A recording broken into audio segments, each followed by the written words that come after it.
Desde acá les saludo a todos, deseando que estén bien. Estamos viendo, con la ayuda del Señor, las 7 columnas de la Iglesia, estas verdades doctrinales que tenemos en la palabra de Dios y que las hemos estado estudiando eh, una por una, basadas en lo que nos dice el libro de los Hechos de los Apóstoles. Y ya vimos vamos a ver la séptima final, ya vimos las anteriores, comenzamos acá, llegamos ya a este punto de las 6 primeras columnas.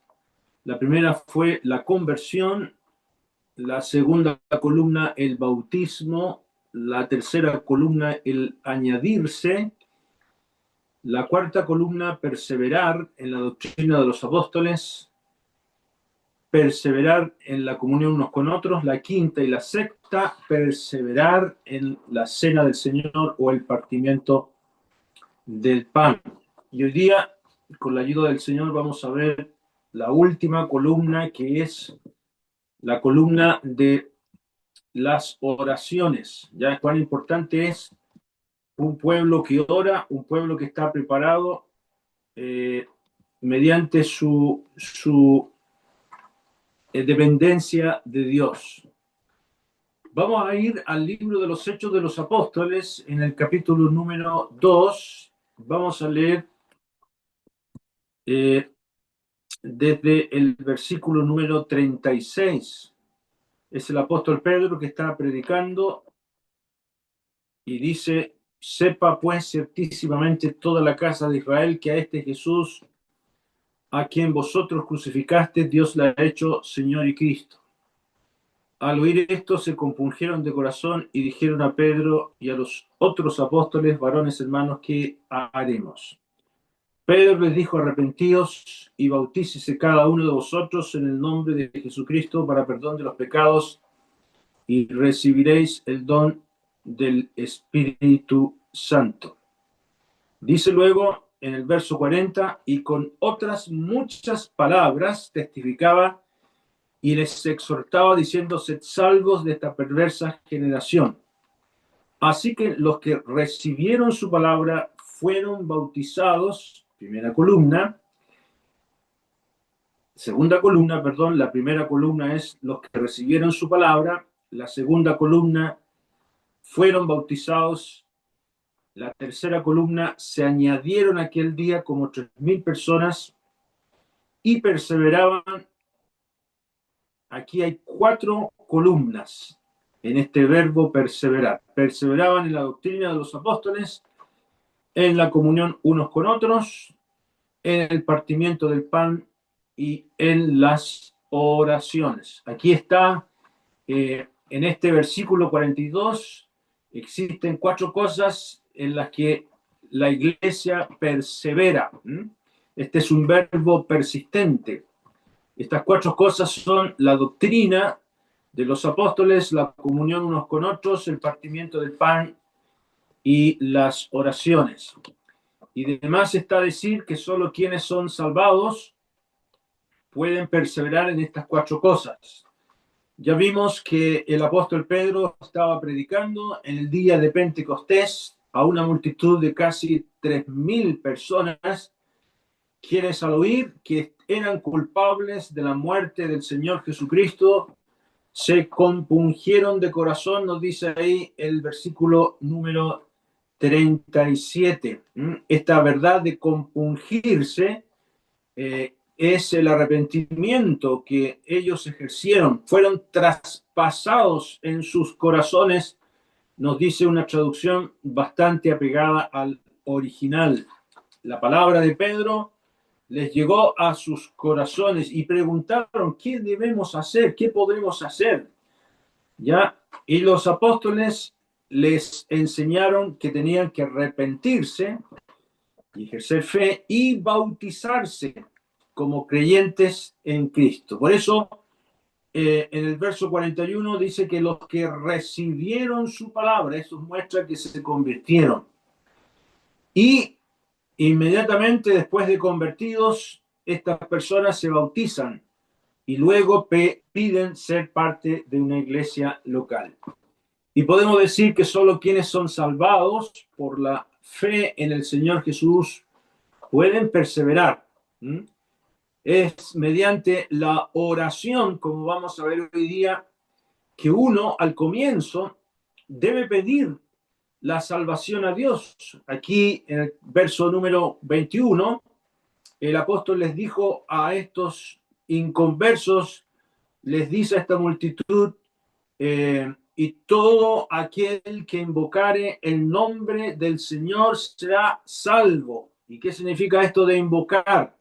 De acudir en oración a la presencia del Señor para liberarse de la condenación eterna. Yo no sé si todos los que están hoy día con nosotros son salvos. Es muy importante que usted acuda al Señor, al Padre eterno, para pedirle que le perdone sus pecados. Esto es invocar. Y una vez que uno es salvado, lo primero que ocurre en un verdadero creyente es la necesidad de orar.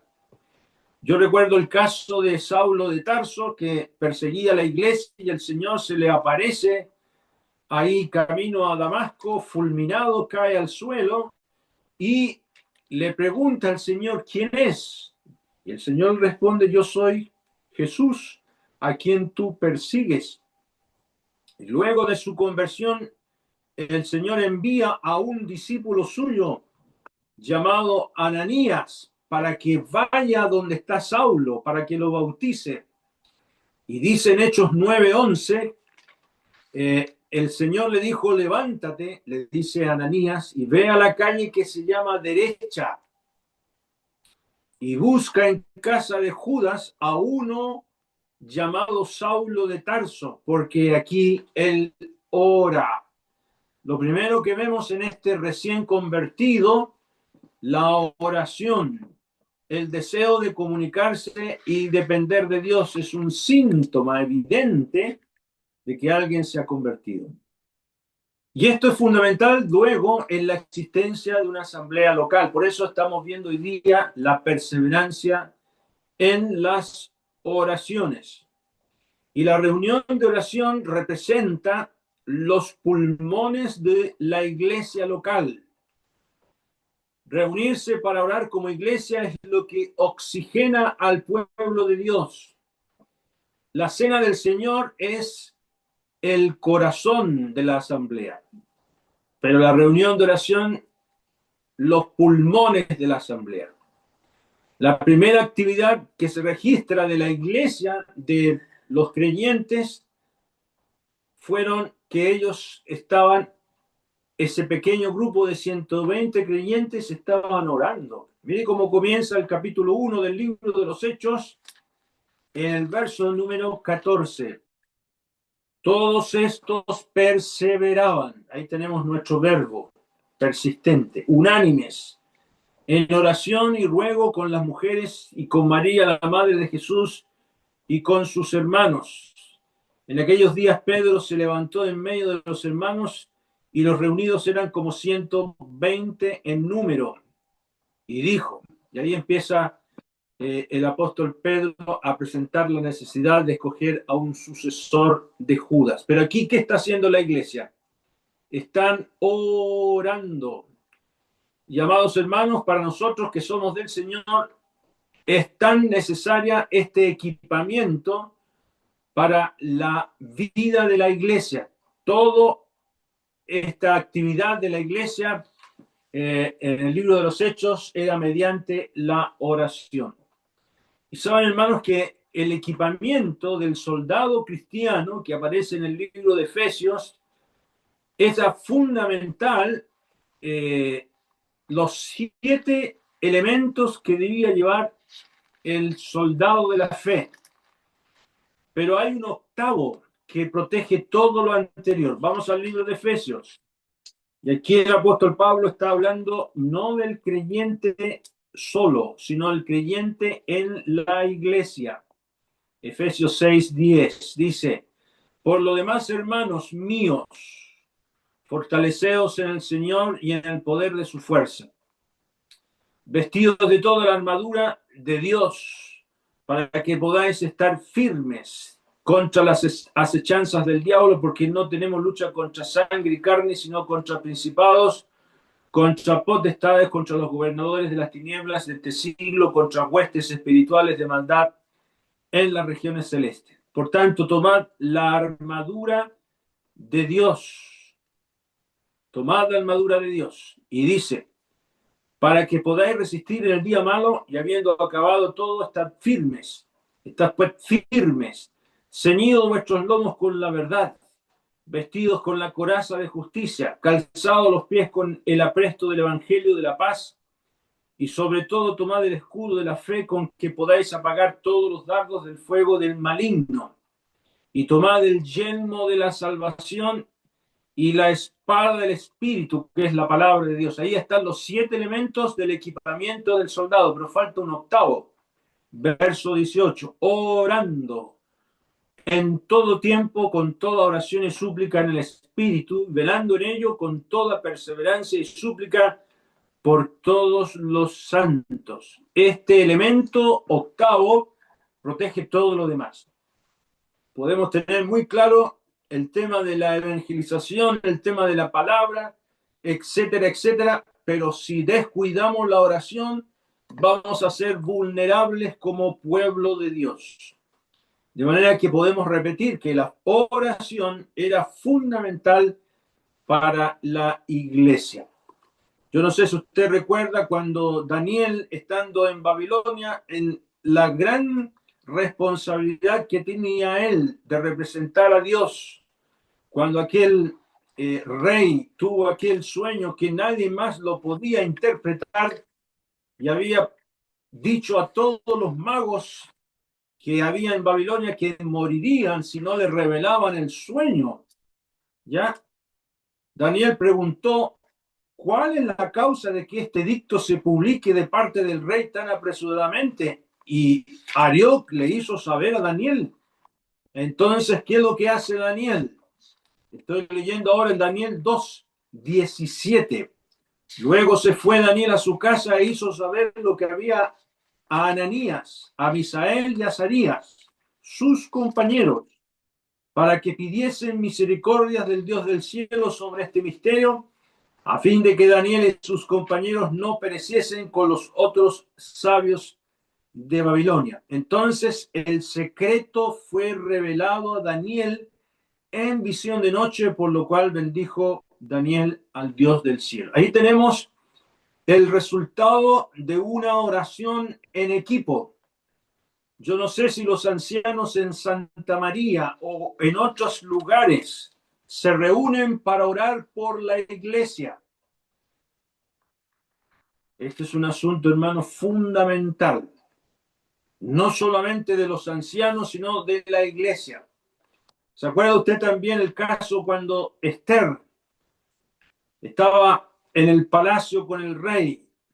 Y también en un caso muy parecido al de Daniel, era amenazado el pueblo de Dios. ¿Y qué es lo que hace Esther? Le dice a Mardoqueo, a su tío, ve y reúne a todos los judíos que se hallan en Susa y ayunad por mí y no comáis ni bebáis en 3 días, noche y día. Yo también con mis doncellas ayunaré igualmente, y entonces entraré a ver al rey, aunque no sea conforme a la ley, y si perezco, que perezca. Y Mardoqueo fue e hizo conforme a todo lo que le demandó Esther. La oración comunitaria del pueblo de Dios, ¿ya? Es fundamental. ¿Qué es lo que es orar? El verbo, oración, significa desear. De ahí viene la palabra. Primero, para tener comunión con Dios, porque el que ora, lo primero que tiene que saber es que lo primero que tiene que decirle a Dios no es tanto pedirle cosas, sino desear estar con Él. Segundo, para contarle todo lo que necesitamos como pueblo suyo. Leamos en el Evangelio de Mateo, capítulo número 6. El Señor dijo ahí en el verso 7, dijo el Señor, y orando, no uséis de vanas repeticiones como los gentiles que piensan que por su palabrería serán oídos. No os hagáis pues semejante a ellos, porque vuestro Padre sabe de qué tenéis necesidad antes que vosotros lo pidáis o le pidáis. Dios sabe perfectamente todo lo que necesitamos. ¿Y por qué oramos entonces? Porque le mostramos a Dios que dependemos de Él. Ahora, cuando uno lee la Biblia, Dios le habla. Pero cuando oramos, Él nos escucha. Tenemos el gran privilegio de que Él nos escucha. Por eso Pedro dijo, porque los ojos del Señor están sobre los justos y sus oídos atentos a sus oraciones. El Señor está muy atento, así que usted no vaya a pensar que no vale la pena orar. No, Dios siempre le va a escuchar. Y tenemos que orar primero porque es una instrucción del mismo Señor. Aquí en el Evangelio de Lucas, el capítulo número 11, el Señor le dijo a los apóstoles, yo os digo, pedid y se os dará, buscad y hallaréis, llamad y se os abrirá, porque todo aquel que pide recibe y el que busca halla y al que llama se le abrirá. ¿Qué padre de vosotros, si su hijo le pide pan, le dará una piedra, o si pescado en lugar de pescado le dará una serpiente? Y si le pide un huevo, le dará un escorpión. Pues si vosotros siendo malos sabéis dar buenas dádivas a vuestros hijos, ¿cuánto más vuestro Padre Celestial dará el Espíritu Santo a los que se lo pidan? En ese tiempo el Espíritu Santo no había descendido, por eso el Señor invitaba a los apóstoles que pidieran el Espíritu. Pero ahora ya que ha venido el Espíritu, tenemos que pedirle al Señor todo lo que necesitamos como pueblo suyo. No hay que cansarse de orar. Si alguien no pide nada a Dios, si la iglesia local no pide a Dios, no se junta para orar, indican 4 cosas. Que no tiene a Dios como su Padre, número 1. Número 2, que no tienen necesidad de nada. Número 3, que su orgullo no le permite rebajarse ante Dios. Y número 4, que desconfían de Dios. Esas 4 cosas suceden cuando uno no ora. Entonces la oración como iglesia y perseverar era una reunión dedicada a esta necesidad. Y fueron reuniones enteramente de oración. Nosotros usualmente mezclamos, uno dice ya la primera mitad oración y después el estudio bíblico. No, en la Biblia se registran reuniones enteras de oración y reuniones enteras de enseñanza, ¿ya? Y la reunión de oración era una de las más importantes.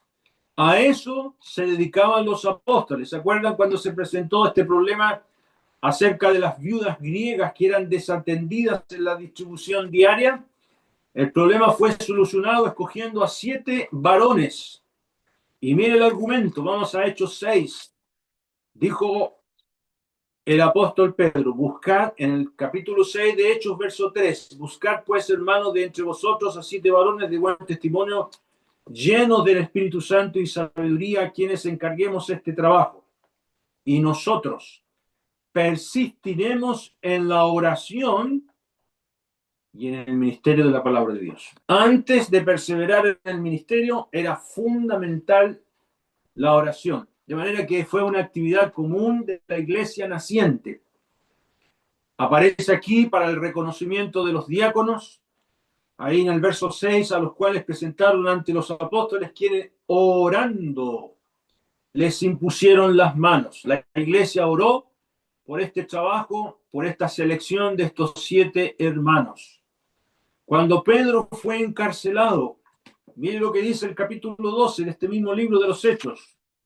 En el capítulo 12, versículo número 5, dice: así que Pedro estaba custodiado en la cárcel, pero la iglesia hacía sin cesar oración a Dios por él. Y en el verso 12 nos dice también la escritura: y habiendo considerado esto, llegó a casa de María, la madre de Juan, el que tenía por sobrenombre Marcos, donde muchos estaban reunidos orando. Toda la iglesia clamaba por la vida de Pedro. A mí me impresionó mucho cuando me sucedió este accidente al corazón y me llevaron en avión desde Punta Arenas, Santiago, cuando me dijeron que había muchos que estaban orando por mí, iglesias enteras. Y realmente doy constancia y crédito a que eso fue verdad. Muchos orando. Entonces, también se ve cuando encomendaron a la obra del Señor a Bernabé y a Saulo. También en el libro de los Hechos, capítulo 13, se ve que orando al Señor, el Espíritu les habló para que apartaran a Bernabé y a Saulo para la obra del Señor. También en el reconocimiento de ancianos. Miren lo que dice el capítulo 14, Hechos 14, en el verso 23. Y constituyeron ancianos en cada iglesia, y habiendo orado con ayunos, los encomendaron al Señor en quien habían creído. Fija, la oración en todas estas actividades. Y cuando hay alguien enfermo, como pasó en el caso de Epafrodito, cuando Pablo escribe a los filipenses, también la iglesia de Filipos había estado clamando al Señor por su salud. En Filipenses 2, el verso 25 dice: mas tuve por necesario enviaros a Epafrodito, mi hermano y colaborador y compañero de milicias, vuestro mensajero y ministrador de mis necesidades, porque él tenía gran deseo de veros y todos vosotros, y gravemente se angustió porque había oído que había enfermado, pues en verdad estuvo enfermo a punto de morir, pero Dios tuvo misericordia de él, y no solamente de él, sino también de mí, para que yo no tuviese tristeza sobre tristeza. Así que le envío con mayor solicitud, para que al verle de nuevo os gocéis y yo esté con menos tristeza. Recibidle pues en el Señor con todo gozo y tened en estima a los que son como él. Aquí está este hermoso hermano Epafrodito, que enfermó, y la iglesia estuvo insistentemente orando por él. Esta actividad se ve en la palabra de Dios de orar, era algo insistente que el apóstol Pablo definió como orad sin cesar, ¿ya? Y debemos orar como iglesia por los que están delicados de salud. Debemos orar también por los que llevan la palabra del Señor. Miren lo que dice en Primera Tesalonicenses capítulo 5, en el verso 25, el apóstol pide: hermanos, orad por nosotros.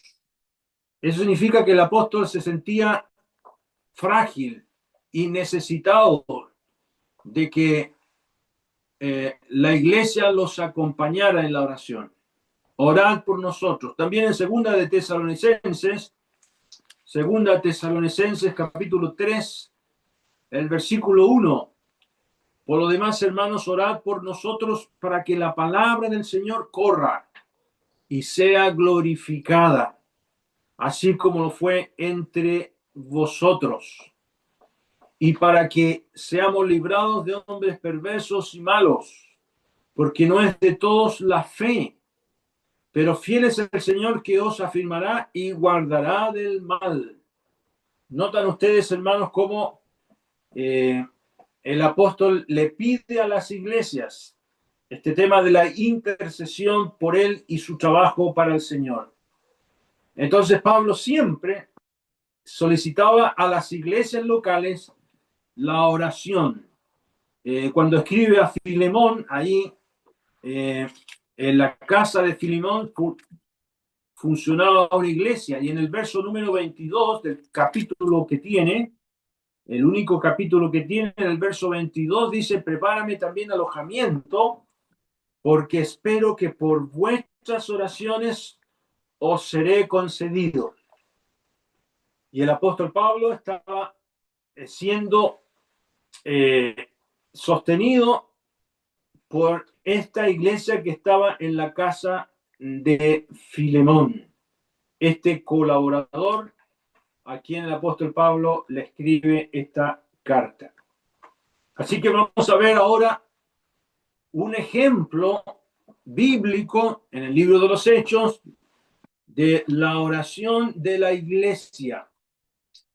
Vamos a ir al libro de los Hechos de los Apóstoles, capítulo número 4, en el verso 23.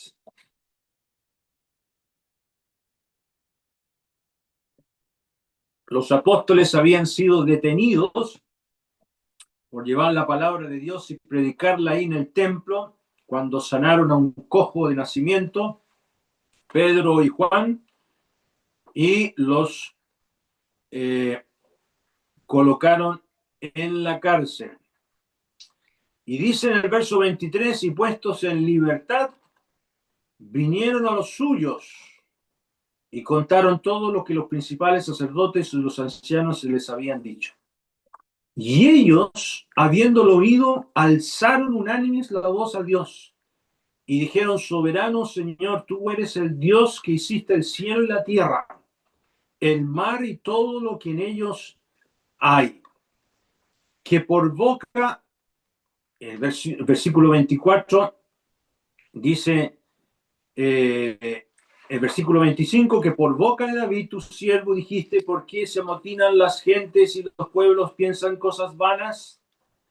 Se reunieron los reyes de la tierra, los príncipes se juntaron en una contra el Señor y contra su Cristo, porque verdaderamente se unieron en esta ciudad contra tu santo Hijo Jesús, a quien ungiste Herodes y Poncio Pilato con los gentiles y el pueblo de Israel, para hacer cuanto tu mano y tu consejo habían antes determinado que sucediera. Y ahora, Señor, mira sus amenazas y concede a tus siervos que con todo denuedo hablen tu palabra, mientras extiendes tu mano para que se hagan sanidades y señales y prodigios mediante el nombre de tu santo Hijo Jesús. Cuando hubieron orado, el lugar en que estaban congregados tembló, y todos fueron llenos del Espíritu Santo y hablaron con denuedo la palabra de Dios. Aquí tenemos, hermanos, un registro de una oración en la iglesia. ¿Cómo lo hacían? Esta oración que hicieron ellos no toma más de 5 minutos. ¿Cómo lo hicieron? Alzaron unánimes la voz, dice el versículo 24. Ellos, habiendo oído, alzaron unánimes la voz a Dios. ¿Ya? No que todos hablaban a la vez, como sucede equivocadamente en el mundo evangélico pentecostal. Yo no sé si usted ha escuchado, ha pasado donde se hacen estas reuniones de los evangélicos, están todos hablando y gritando porque malentienden este pasaje. Cuando dice aquí alzaron unánime la voz, no se refiere a un desorden. Es uno de ellos en representación de todos, por turno, como lo enseñó el apóstol Pablo a los que profetizaban en 1 Corintios 14, 27. De manera que la oración pública debe ser ordenada y debe ser en alta voz, entendible para todos. Y es necesario en ese sentido oraciones inteligentes, audibles, que puedan ser escuchadas por todos. Como dijo el apóstol Pablo, que pues oraré con el espíritu, pero oraré también con el entendimiento. Y el entendimiento es fundamental. Hay que decir cosas que sean necesarias, con oraciones claras, de manera que pueda uno agregar el amén a lo que se está diciendo. Porque se bendice solo con el espíritu, el que ocupa el lugar de simple oyente, ¿cómo dirá amén a tu oración? o a tu acción de gracias, pues no sabe lo que has dicho. Estoy leyendo en 1 Corintios 14, 16. Ahora aquí, en el verso número 24, mire lo que dice también. Y dijeron, el que ora representa y lleva a toda la iglesia al cielo. En este momento, el que estaba orando, dice en plural, dijeron, porque hay uno que los representa a todos, y las oraciones públicas tienen este aspecto, que cuando uno se levanta a orar, representa a toda la iglesia. Por eso las oraciones públicas deben ser breves y deben ser claras, ¿ya? A veces se nos olvida a nosotros que hay otros hermanos que también desean orar al Señor y debemos dejarle tiempo para que lo hagan. La Biblia dice, cuando fueres a la casa de Dios, guarda tu pie y acércate más para huir que para ofrecer el sacrificio de los necios, porque no saben que hacen mal. No te des prisa con tu boca, ni tu corazón se apresure a proferir palabras delante de Dios, porque Dios está en el cielo y tú sobre la tierra, por tanto sean pocas tus palabras. Porque de la mucha ocupación viene el sueño y de la multitud de palabras la voz del necio, dice Eclesiastés capítulo 5, versículos 1 al 3. Quien ora largamente muestra que no practica la oración privada. El Señor pasó privadamente toda una noche orando, varias noches. Sin embargo, sus oraciones públicas no eran más allá de 5 minutos. Y la oración más larga del Señor aparece en Juan capítulo 17 y no se ocupa más de 6 minutos. Ahora aquí, fíjese también en el verso 24 lo que ellos dijeron. Soberano Señor, tú eres el Dios que hiciste el cielo y la tierra, el mar y todo lo que en ellos hay. Aquí tenemos literalmente estas palabras, soberano Señor. Es un reconocimiento al gobernador absoluto. Dios es soberano. Él sabe y controla todo lo que sucede. Y cuando oramos, hermanos, nos estamos dirigiendo al soberano Señor. Y antes, incluso que nosotros oremos, Él conoce todo. Por eso es el soberano Señor. Y estos creyentes están orando a alguien que está vivo y que conoce la necesidad de su pueblo. Como dijo Isaías 65:24, antes que clamen, responderé yo. Mientras aún hablan, yo habré oído. Siempre Dios sabrá lo que necesitamos. Entonces oramos no para informarle a Dios lo que nos está sucediendo, tampoco para decirle lo que tiene que hacer. Lo primero que hemos de tener claro es que nos estamos dirigiendo a alguien que sabe todo exactamente de lo que nos hace falta. Ahora fíjense, hermanos, que cuando estos creyentes aquí en el versículo 24 están orando, se dirigen a Dios el Padre. Yo no sé si ahí en la iglesia local hay alguien que cuando ora se dirige al Hijo. No, cuando oramos hay que dirigirse al Padre, no al Hijo. Aquí dice, alzaron unánime en la voz a Dios. Es la persona del Padre al que nos dirigimos. Vamos aquí a ir a Efesios capítulo 2, en el versículo 18, dice que por medio de él, del Señor Jesús, los unos y los otros tenemos entrada con un mismo espíritu al Padre. ¿Se fija? ¿A quién nos dirigimos? Al Padre. Y oramos en el nombre del Señor Jesucristo. ¿Ya? Además, hermanos, existen oraciones enredadas a las cuales no se le puede agregar el amén.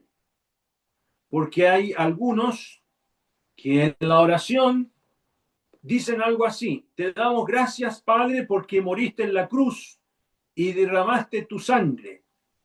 A esa oración no se le puede decir amén, ¿no es cierto? Porque el Padre no murió y el Padre no derramó sangre. ¿Se fija? Es el Señor que murió y derramó su sangre. Ahora fíjese aquí en el verso número 25, en Hechos 4:25, ellos dicen que por boca de David tu siervo dijiste, porque se amotinan las gentes y los pueblos piensan cosas vanas. Se reunieron los reyes de la tierra y los príncipes se juntaron en una contra el Señor y contra su Cristo. Fíjese aquí, el que está orando está citando el Salmo número 2. Este versículo 25 y 26 es la cita del Salmo número 2. De manera que es muy bueno, hermanos, que cuando oremos citemos adecuadamente la Biblia en nuestras oraciones. ¿Cuánto gozo causa? Y podemos decir amén a una oración así, una oración bíblica, de algún hermano que en su oración recuerda algún pasaje de la Biblia. Y uno se alegra de decir amén, porque eso corresponde a lo que dice su palabra. Ahora aquí en el verso 28 dice: el que ora para hacer cuanto tu mano y tu consejo habían antes determinado que sucediera. Esto es convicción de que Dios hará su voluntad, que nada es al azar. El que está orando está reconociendo que lo que ha sucedido con el Señor Jesucristo y lo que les ha sucedido a ellos también de ser perseguidos ha sido según el consejo determinado que sucediera. ¿Ya?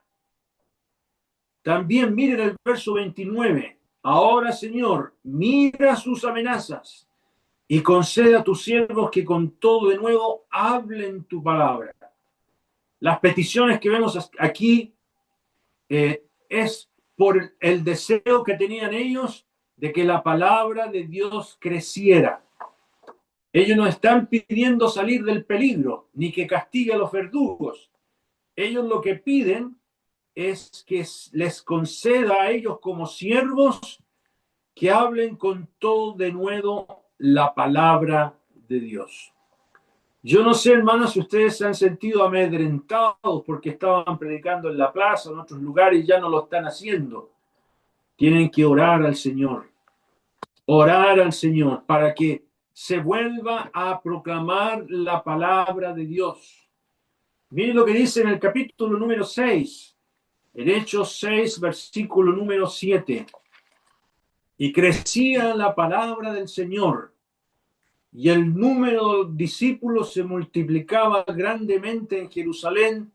También muchos de los sacerdotes obedecían a la fe. Capítulo 12 del libro de los Hechos de los Apóstoles, versículo número 24. Pero la palabra del Señor crecía y se multiplicaba. Capítulo 19 también, versículo número 20. Así crecía y prevalecía poderosamente la palabra del Señor. Y esto trae como consecuencia el crecimiento de las personas de la iglesia por la conversión que se produce tras las oraciones. Ahora volvamos al capítulo número 4. Ahí en el verso número 30. Ellos dijeron: mientras extiendes tu mano para que se hagan sanidades y señales y prodigios mediante el nombre de tu santo Hijo Jesús. Fíjense que la oración no va dirigida al Señor Jesucristo, como dijimos, sino al Padre. Y aquí ellos, como existían estos dones de sanidad, estaban esperando ellos que se hicieran estos milagros y prodigios. Y cierran la oración en el nombre de tu santo Hijo Jesús. La oración se cierra de esta manera. terminamos de orar dirigiéndonos al Padre y cerramos la oración en el nombre del Señor Jesús. ¿Mm? En nombre de tu santo Hijo Jesús. Esta es la manera que encontramos en la palabra del Señor, tal como Él lo enseñó. En Juan capítulo 14, versículo 13, el Señor dijo: todo lo que pidáis al Padre en mi nombre, lo haré, para que el Padre sea glorificado en el Hijo.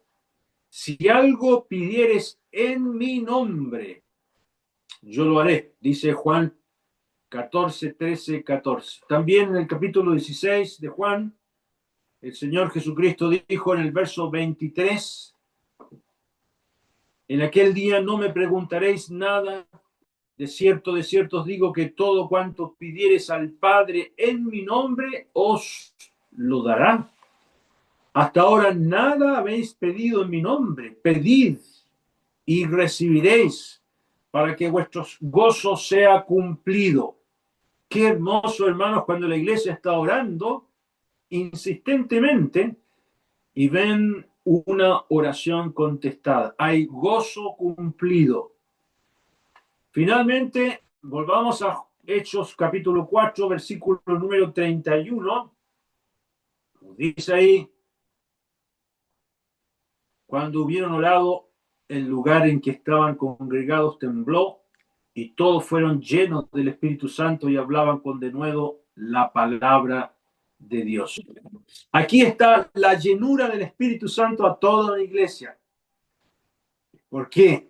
Porque la oración produce gozo y produce la llenura del Espíritu Santo. La verdad, hermanos, es que la iglesia se fortalece, ¿ya? La iglesia siente un tremendo bienestar, se oxigena, es fundamental. Ahora, para terminar, les menciono que en cuanto al tiempo de las oraciones, como ya lo mencioné, las oraciones públicas, la más larga de la Biblia es la oración de Salomón cuando se dedicó el templo. Ahí en Primera de Reyes, capítulo 8, versículo 23 al 53. Posiblemente 7 minutos. La oración y confesión de los levitas. En el libro de Nehemías, capítulo 9, versículo 5 al 38. Unos 10 minutos. Y la oración sumo sacerdotal del Señor en Juan 17, 1 al 26, posiblemente unos 3 minutos. Yo pensaba que era más larga. Y saben, hermanos, que esta debe ser nuestra norma. La oración pública debe ser breve. Ahora, ¿en qué posición orar? Yo me acuerdo cuando estuvimos en Estados Unidos, fuimos con don David Roy a visitar una iglesia de salvadoreños y tenían un serio problema entre ellos. Unos decían que había que arrodillarse, otros decían que no había que arrodillarse. Entonces nos llamaron para que les ayudáramos a despejar esta gran duda. Yo realmente le dije a David Roy, yo no voy a participar en esto, hermano, porque lo encuentro absurdo. Así que David Roy, como es tan bueno, él fue a conversar con los hermanos. ¿Qué encontramos en la Biblia respecto a la posición para orar? Cuando el Señor oró en Getsemaní, lo hizo de rodillas. Ahí en capítulo 26, Mateo 26, el verso 39, nos dice: yendo un poco adelante, se postró sobre su rostro y orando, diciendo: Padre mío, si es posible, pase de mí esta copa, pero no sea como yo quiero, sino como tú. Aquí tenemos que el Señor está con su rostro en tierra. Pero esta es una oración privada. Él está solo. Pedro y Juan están atrás de él. Y Jacob también. Pero cuando el Señor ora públicamente delante de todos, el Señor oró de pie. Vamos a Juan capítulo 17, en el verso número 1, dice: estas cosas habló Jesús, y levantando los ojos al cielo dijo: Padre, la hora ha llegado, glorifica a tu Hijo, para que también tu Hijo te glorifique a ti. Aquí tenemos al Señor Jesús que alza sus ojos al cielo. Eso nos indica evidentemente que está de pie. Y así es como él oraba siempre públicamente. Vamos a Marcos capítulo 11, en el verso número 24. El Señor enseñó: por tanto os digo que todo lo que pidiereis orando, creed que lo recibiréis y os vendrá. Y cuando estéis orando, perdonad si tenéis algo contra alguno, para que también vuestro Padre que está en los cielos os perdone a vosotros vuestras ofensas. Saben que textualmente el verso número 24 dice así: por esto digo, textualmente dice la palabra del Señor, cuando pidáis en oración, creed que ya lo habéis recibido y lo tendréis. Y cuando os pongáis de pie para orar, perdonad. El texto original en el versículo 27 lo que dice es que el Señor dijo que hay que ponerse de pie. Cuando estéis en pie orando, si tenéis algo contra alguien, perdonad. Entonces, hermanos, hacemos muy bien al ponernos de pie para orar al Señor en las oraciones de la asamblea de manera pública. Pero como ustedes lo hacen en la salita ahí atrás, me gusta mucho cuando se juntan a orar y se colocan de rodillas para pedir al Señor, tal como el Señor lo hizo de manera privada. ¿Ya? Entonces, oraciones de rodillas solo se registran en una playa. Cuando el apóstol Pedro se despide de los ancianos, aquí en Hechos 21, en el versículo número 5, dice: cumplidos aquellos días, salimos acompañándonos todos con sus mujeres e hijos hasta fuera de la ciudad, y puestos de rodillas en la playa, oramos. Ahí está, fuera de la asamblea, el apóstol en esta actividad de rodillas. Así que la posición para orar no significa nada para Dios. Lo importante es la disposición del corazón, la manera en que nos acercamos con confianza y sinceridad. Como dice Hebreos 10:22, acerquémonos con corazón sincero, en plena certidumbre de fe, purificados los corazones de malas conciencias y lavados los cuerpos con agua pura. Eso es lo que Dios ve, la sinceridad y las razones por las cuales nos acercamos al trono de la gracia para hallar gracia y el oportuno socorro. De manera, hermanos, que esta perseverancia final de las 4 actividades de la iglesia, esto cierra la actividad de la asamblea y la oración es fundamental. Muy bien, vamos a terminar con una oración. Padre amado, queremos agradecerte que tú eres un Dios que oye. Gracias, nuestro Dios, que como hijos tuyos podemos clamar a ti, que podemos depender de ti y contarte todo lo que necesitamos, como un hijo se acerca a su padre con toda confianza. Por eso el apóstol, el que escribió el libro de los Hebreos, dice: acerquémonos pues confiadamente al trono de la gracia. Oh Padre, porque allí está tu Hijo. Es un trono de misericordia, no de juicio. Es el lugar donde tú estás con tu Hijo esperando que nos acerquemos. Y te damos gracias, nuestro Dios, que podemos depender de ti, porque el Señor murió y resucitó y se sentó a tu diestra, coronado de gloria y de honra. Gracias, nuestro Dios, que nuestra fe está fundamentada en un Salvador que ha vencido a la muerte. Te queremos dar gracias y quedamos en tu presencia en el nombre del Señor Jesús. Amén. Amén.